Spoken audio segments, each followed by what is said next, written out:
Size pa lang t-shirt ko kawis, oh. So, sa inyo po. Guys, marami nagtatanong kung ano ang reaction ni Dad Uwe, Dad Egbert. Wala siyang karapatan daw na magsabi sa iyo about it. Thank you for watching!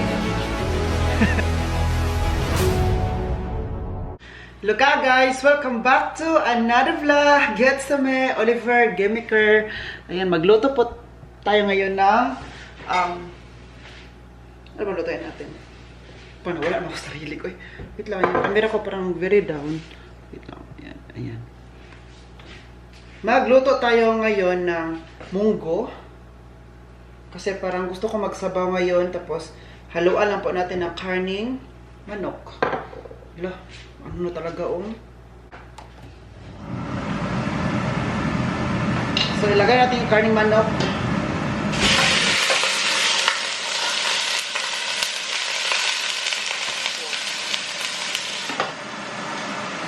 Takpan agad. Tinakpan ko agad kasi parang nag-ano yung mga mantika kasi super init na yung kaldero. So, palutuin muna natin yung karning manok sa sarili niyang mantika, no? Oo. So, while doing it, mag-ano tayo, mag-tad-tad-tad-tad tayo ng ang tawag nito. Ito ay bawang. Hindi na to siya. Baka mabaliktad. So, bawang, garlic,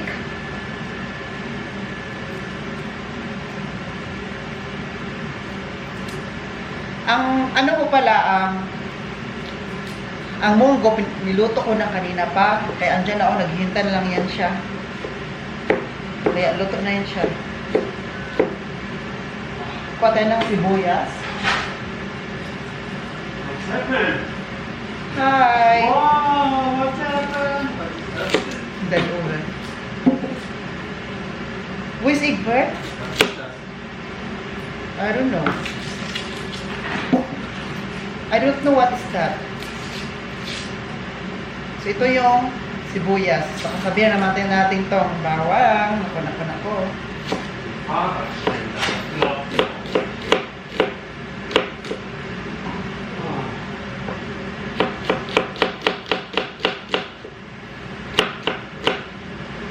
And then, kailangan natin ng luya.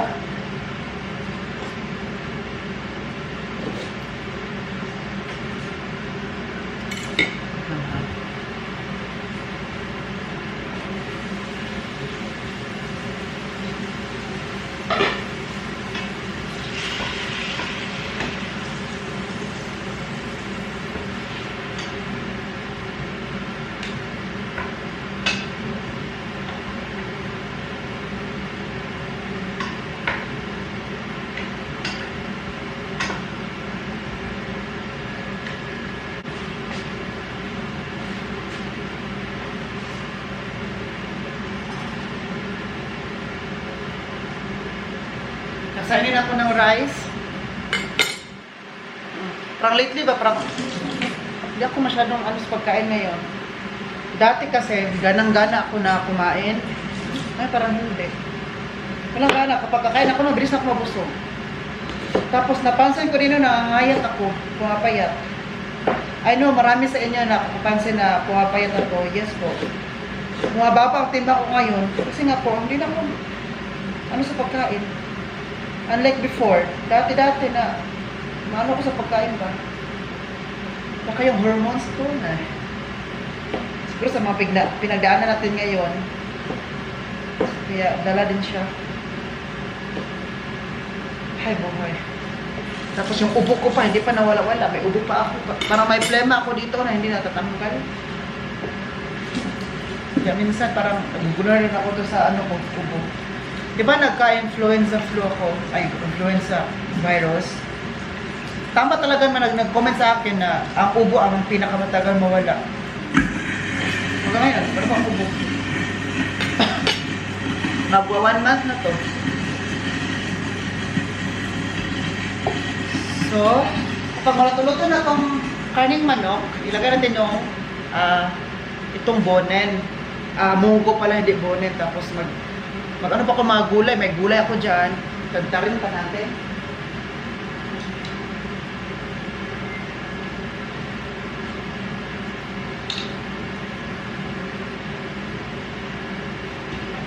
So, ano na natin? Wow, nice pa lang t-shirt ko kawis, oh. Ito sa inyo po. Family is love forever. Alam nyo, nabili ko tong t-shirt na to. Yung pumunta si ano dito, si Coco Martin sa Frankfurt. Nag-concert sila doon. Nag-show. Frankfurt, sila Coco Martin, si Yassi Pressman, or yung ang probinsyano before pa, di ba? Ngayon is Batang Quiapo. Dati ang probinsyano, nag-concert na sila dito sa Frankfurt. Binili ko to doon. Size M pa to. Wala kasing S. Pag bibili sana ako ng S doon, tapos nung ano doon, naubos yung S. Sabi niya, wala na akong S, naubos na. Kasi anilit ng mga Pilipino, kaya S talaga yung size. Kaya M na lang, sabi ko, I need to buy at least one.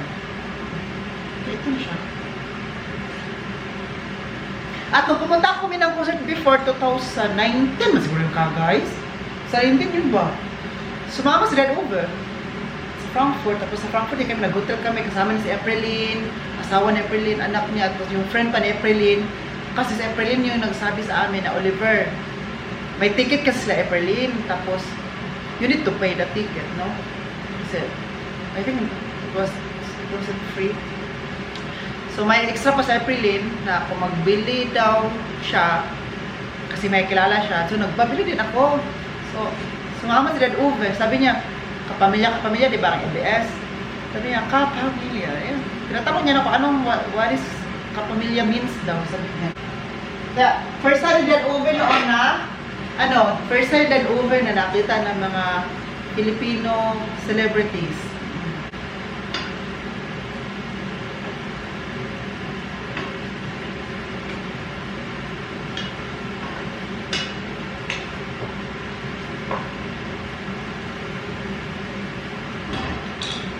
Guys, parang gusto ko maghigop ng sabaw ngayon na super higop talaga kasi wala yung yung gana sa pagkain. Yeah. Guys, nilagay ko na din po dito ang bawang, luya at saka sibuyas.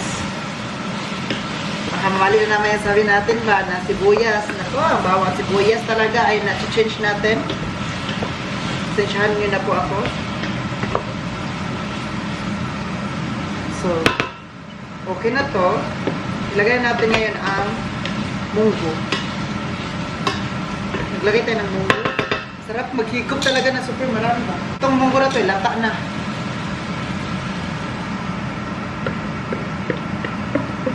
Ay, makalasa din tayo. Dami kong trabaho kanina ka guys, oy. Dami kong ginagawa sa kanina. Sa hotel, kasi hindi pa ako makapag-focus para yung stop ng stop para kung parang ma-stop over. Lagyan ka ng tubig.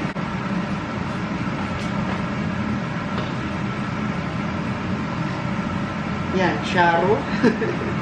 Ilagay ko na yung sabaw. Sharo General. Kunti pa, hulog pa.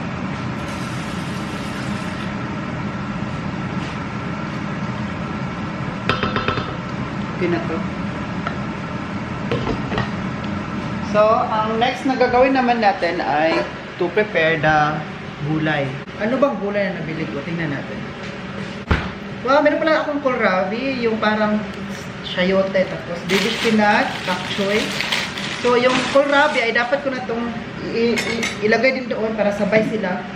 Dapat kasi isabay to sila. Kasi ang kohlrabi ay matigas-tigas. Medyo matagal siyang maluto ba? So, kailangan isabay siya, no? Isabay siya pag...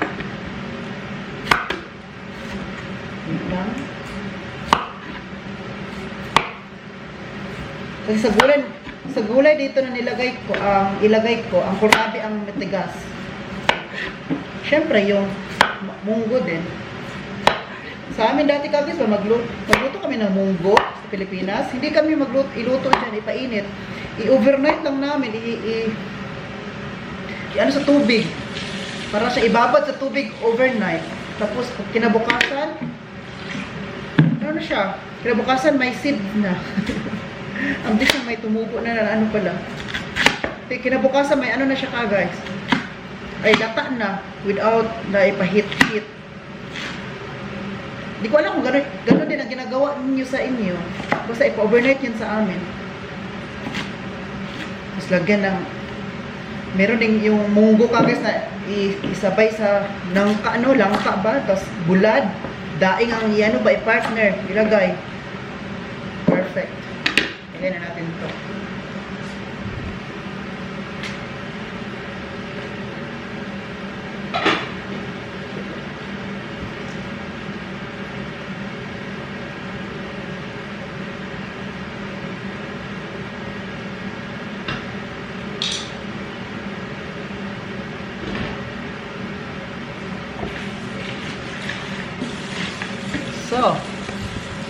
So what's next?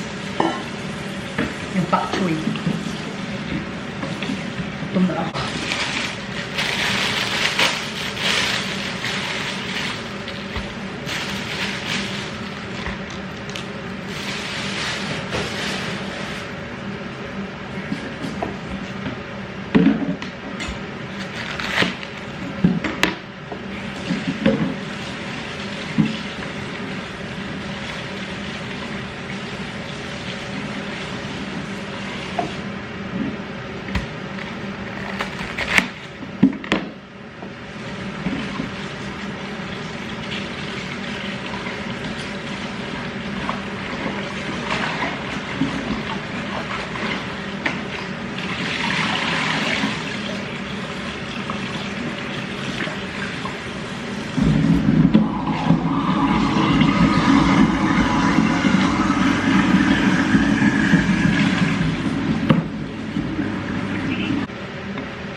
Paliitin lang natin siya pag slice, no?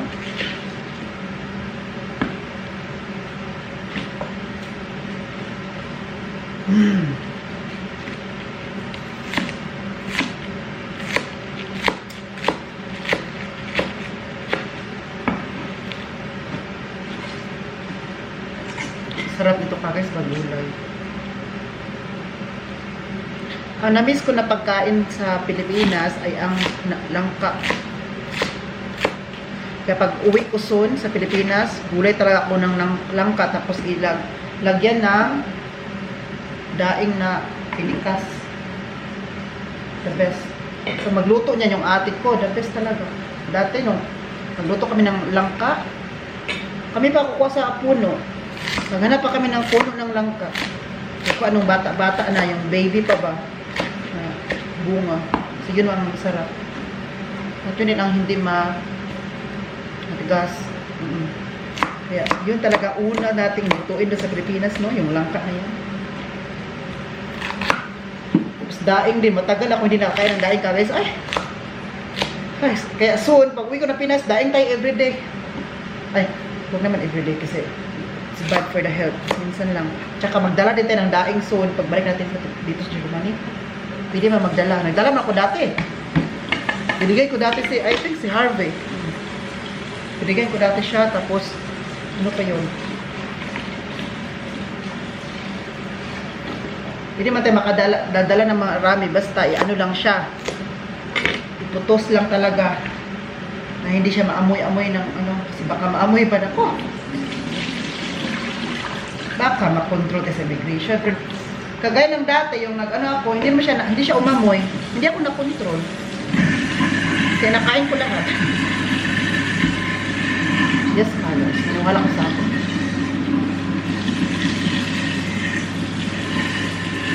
I just wanna be happy. Hi ka, guys. Luto na po siya ka, guys. Nakakain na talaga tayo. Pero hindi ko pa nalagay yung baby spinach. Ayan.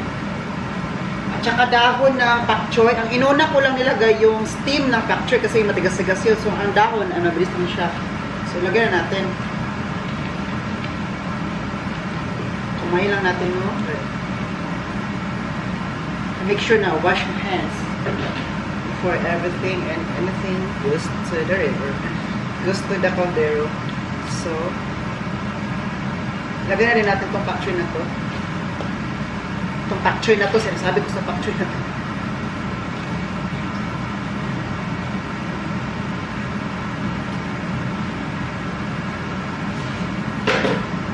Make sure na maraming gulay kasi para kailangan ng vitamins ang katawan natin. Yeah, gulay and fruits are the answers, diba?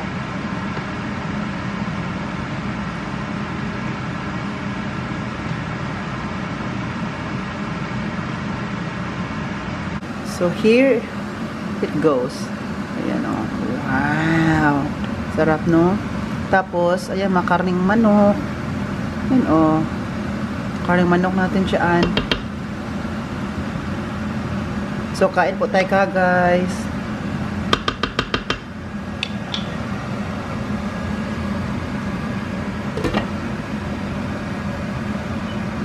So, kakain lang po ako ha, para makapag-relax na din po ako ngayon.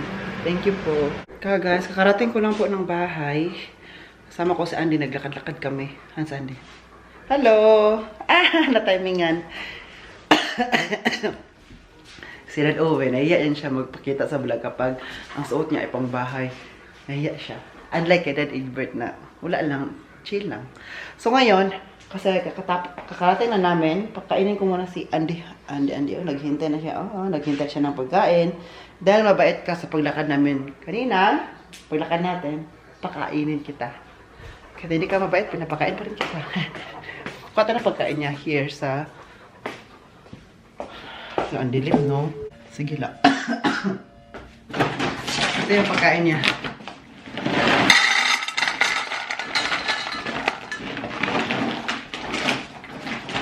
I think that's enough, you know. So, kuha pa tayo ng isa pa niyang, ano niya ito? Ulam. Kasi kung sa atin pa to, rice to niya, rice. Tapos kuha pa tayo niya ng ulam. Ang ulam mo ngayon, Andy, ay steak. Char. Ang ulam mo today is steak. Ano to? Si Orlando. So, meron na siyang ulam. This is your ulam for today. Uh-oh. So, dongkal here, right? Dongkal.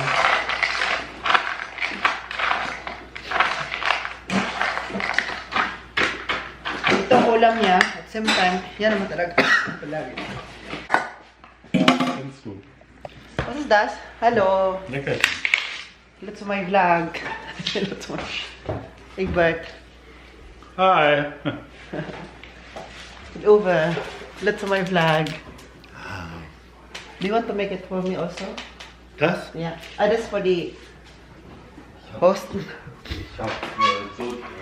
Yeah, pakainin ko lang muna sa Andy, ha? Diyan natin ang vlog kung ilagay kung ano ginagawa ng mga parents. Come here.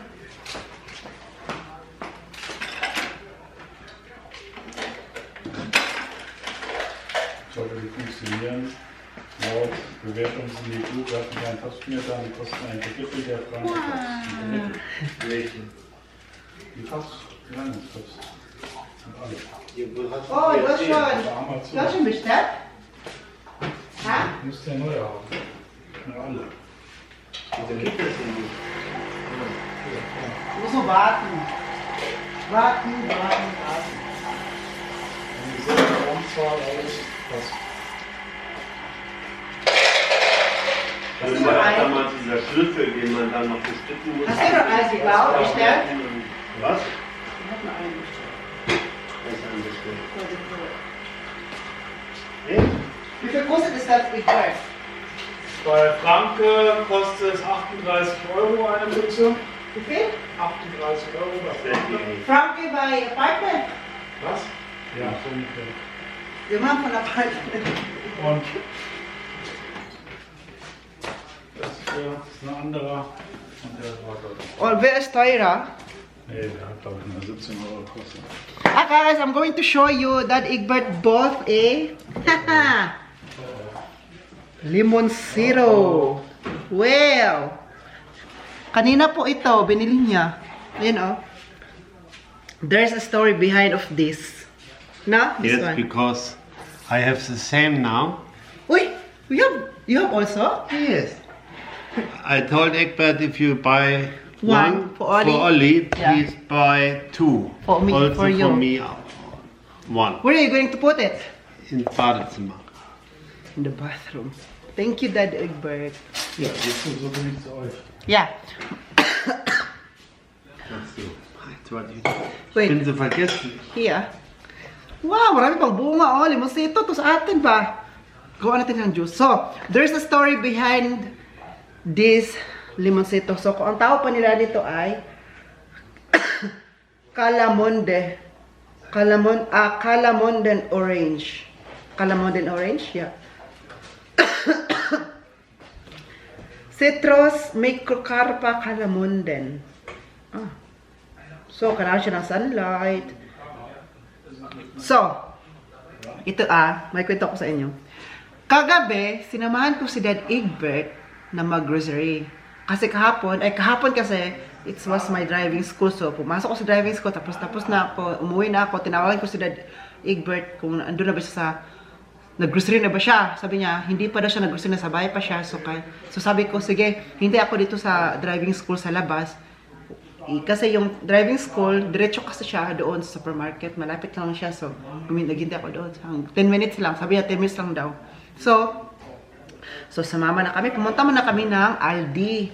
So sa Aldi kasi, bakit kayo pumunta doon? Kasi bili kami ng breads for the breakfast sa mga guests. Tsaka pagkain din ni Andy doon. At tsaka, sa Aldi, doon ko to nakita. Kasi sa Aldi kahapon, nag-sale sila ng mga pagkain, ng mga ano pang mga tinda na nag-sale, pati mga halaman nag-sale. So, ang original price nito ay 15 euro per one. Ito 15 euro, ito ay 15 euros. Sabi ko, mahal. So, pag tingin ko, ang babae doon nagtrabaho, naglagay siya yung red man niya na paper. Red, it means nag-reduce here. It means may nag-sales ba? Something like that. Sabi ko, wala! Original price is 15 euro, nagiging 5 euro. Sabi ko, wala, bibili ako kasi 5 euro na lang kasi first ko nakita ito, limosito, galing talaga sa atin. Yung limosito sa atin ba? I think mag-yellow siya. Oh yes, mag-yellow siya. Oh, ito. Sa picture kasi ay may yellow. Ay, orange pala. Orange. Anong kulay na orange? Edi orange. So, sabi naman yung nag-staff doon, ay, 5 euro siya pero Ab Morgan. So it means starting tomorrow pa mag 5 euro. Sabi ko, oh patay, dalawa na lang pala. Dalawa na lang tong halaman. So it means kapag dalawa na lang, mabilis ito maubos. Kasi 5 euro lang siya, so mura, mabilis siya maubos, diba? So sabi ko, Dad Egbert, tingnan mo itong halaman. Pinakita ko talaga sa kanya. Tag 5 euro na lang. Original price niyan, 15 euro. So tara, bilhin natin. So hindi natin na mabili ngayon kasi bukas pa ang 5 euro. Kasi kung bibili mo yan ngayon, 15 euro siya. Kung bukas, 5 euro. Sabi, don't worry, Oliver. Kasi ang Aldi, magbukas yan, 7 AM. Don't worry, bukas, pupuntahan ko yan. Maaga. Sabi ko, no, don't worry. It's okay. Baka makakita pa tayo ng ibang, makakita pa tayo dito sa iba pang, sa mga halaman na may ganito. No, don't worry. Kasi sayang daw siya. Sabi niya, sayang. Kapon, nagtrabaho na ako sa breakfast, 6 AM, nagtrabaho na ako doon dito, nag-start na ako. Gumising siya ng umaga, maaga. 7 AM gumising yan. Hindi dapat siya magtrabaho, hindi mo siya nagtatrabaho kasi kapag trabaho ko ng breakfast, ako lang. So siya, mag-rest lang yan sila, tapos alas 9, pupunta lang siya dito, kukuha ng kape, tapos balik sa kwarto, hanggang alas 9, alas 10. Kasi kailangan na i-relax, kasi nga ako man nagtrabaho. He woke up at 7 AM. Sabi ko, saan ka? Sabi ko ba, uy, bakit ang aga mo? Sabi ko. Kasi kapag pupunta niya dito, kukuha lang siya ng kape, mga 8, 8:30, 9 na, gano'n. Pero ngayon, 7 AM. Sabi niya, may pupuntahan daw siya sa labas.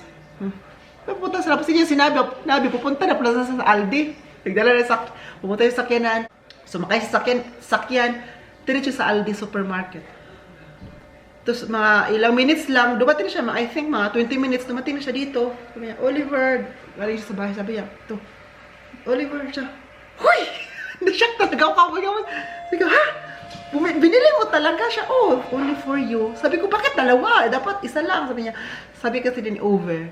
Kapag bili daw si Dad Egbert ng isa nito, for me, bili na daw yung isa. Kasi sabi ko, dalawa na lang. Naiwan, so dalawa. nakuha pa talaga niya. So sabi niya, bilhin na rin yung isa kasi mura na talaga, 5 euro. So 10 euro na nabayaran niya lahat. Sabi niya, kay Egbert yung isa, uwi isa sa akin yung isa. Sabi ko, amaze talaga ako sa, sabi naman yung gestures nila, yun yung love language niya. Sabi niya kasi, kapag gusto ko, kasi ito kasi edad Egbert, kapag gusto ko, na hindi ko kaya, siya ang magpupuna, siya ang gagawa for me. Kaya amaze ako kanina ba, napahag talaga ko, guys. So, thank you. It's simple lang ganito, guys. So, masaya na ako, guys. Kaya, hindi niya na ako kailangan bigyan ng mamahalin. Kahit, mura lang. Charot na nagpaparinig. So, mag-try tayo. I will try to edit kung maasim ba talaga siya. So, guys, before ko siya ilagay kung saan, please tell me kung saan ko siya dapat ilagay sa bathroom ko ba? Kasi bathroom mainit man din doon. Or sa kwarto ko. Lagay ko sa doon sa may fenster, sa may window. Doon malapit. Or sa kwarto ko, di ko alam. Kasi ito kay Dad Uwe, sabi niya, ilagay niya daw sa, ano niya? Sa room, sa bathroom nila. Maganda dito na. May halaman na siya doon sa bathroom nila. But now, I'm going to choose where I'm going to put it. Maybe in the living room, or what? Living room ba? Yung bahay? Was machst du? Ich mache Holz. Aha. Ich habe vorhin schon Holz gemacht, da oben habe ich angesteckt. Was ist denn hier? Keiner hinten, weißt du? Kannst du vorstellen? Ha? So, ngayon, na-amaze talaga ako sa kanya kagis ba kasi sabi ko sa kanya, you don't need to do that. Uy, kasi ang aga pa.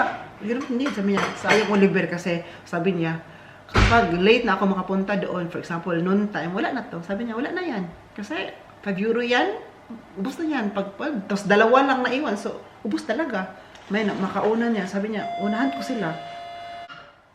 Siya nag-opening doon sa Aldi kasi ang Aldi mag-open man 7 AM. So siya nag-open doon. Pero kunin niya to. Na-amaze talaga ko sa kanyang gestures ba. Amazing grace. Thank you Lord talaga. Oy, kasi binigyan niya ako ng mga mamahaling tatay, mga parents dito na they love me unconditionally. No, yung kaya ako ngayon, guys, ano ko ngayon ba na I will stay and alam mo yung, I will appreciate those who loves me. Kung hindi, wag. Hindi kita anuhin. Hindi mo kayo, kung, wag. Diba? So, maghanap tayo ng malaki-laki dito para itry natin kung maasim ba talaga or hemjet.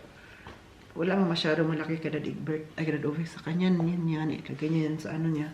Pero sa akin, medyo malaki-laki. I think meron din ganito sa Harvey ba? Pinakita niya sa akin before. Sa Harvey. Please comment down below, Harvey ha, kung mapanood mo to. Kasi meron siya ganito before, bumili siya. Hulo, amoy ano talaga ko, guys. Amoy limonsito ba sa atin, oh? Ganito na siya kalaki. Hindi na siya lalaki pa. Ito, oh. Ang gagawin ko, meron akong malaking pot pa doon. I-ano ko siya, ilagay ko sa malaking pot para lagyan ko pa ng lupa kasi may binili man kaming lupa, yung soil, para mas mabilis din siya malaki, di ba? Kasi pangit kasi, oh, yung pangit ng ano, oh. Pangit ng ano niya, oh. Maliit lang kasi siya, so yung gamot niya, yung mga roots, wala, hindi makalipad sa, makalipad. So, itry natin ito, hugasan natin. Uy, may nahulog pa na bunga. Dati kagas ba, kumakain ako ng limonsito, lagyan ko lang ng asin. Yan, wala, nabusog na ako noon. Yan, buksan natin. Wow, ang may limonsito talaga, oy. Ito yung pang, ano sa aming, ano kagas ba, kapag magawa kami ng sasawa niya, soy, sustoyo, suka, ito yung ano sa atin, super sarap na, makinilaw, ano ka ng kinilaw, ito yung ano, sarap. Pero mas maasim pa rin ang zetrone, zetrone kasi mas masyado maasim, ito, kaya lang, pero ang zetrone, yung palaging ginagamit ito, yun yung masyado.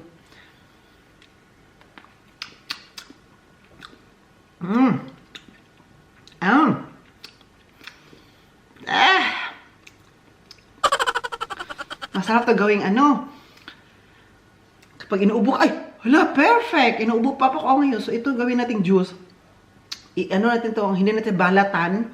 Ang ginawa na ay, naalala ko dito pala, kapag inuubo kami doon, magkuha kami ng limonsito sa kapitbahay. Kung wala ang may-ari, pwedeng magnakaw. Ay, charot lang. So, ano na, para siyang, ano namin siya, isugba. Alam mo,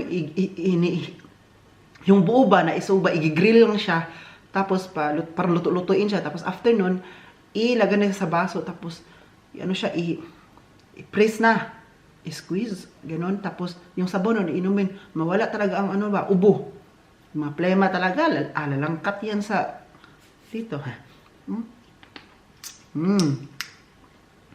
Sarap. Pero masyado pa naman maliit, uy, masyado pang maliit, isa pa ang malaki.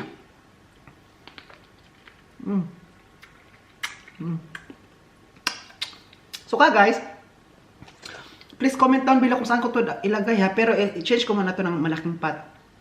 Kung saan siya nababagay, sa kwarto ko ba? Sa window? Or dito sa ano, sa my kitchen area? Diyan. Pwede din, no? Pwede. I know some of you ka guys, marami nagtatanong kung ano ang reaction ni Dad Uwe, Dad Egbert, mga parents ko dito. Kasi naman diba, kilala naman nila kilala na nila yun. As much as possible, ayoko man nagbagitin ang pangalan. Kung sino, alam nyo naman sino, but hindi ko lang muna siya banggitin. As much as possible para ano yun. So, anyway, so anong reaction nila?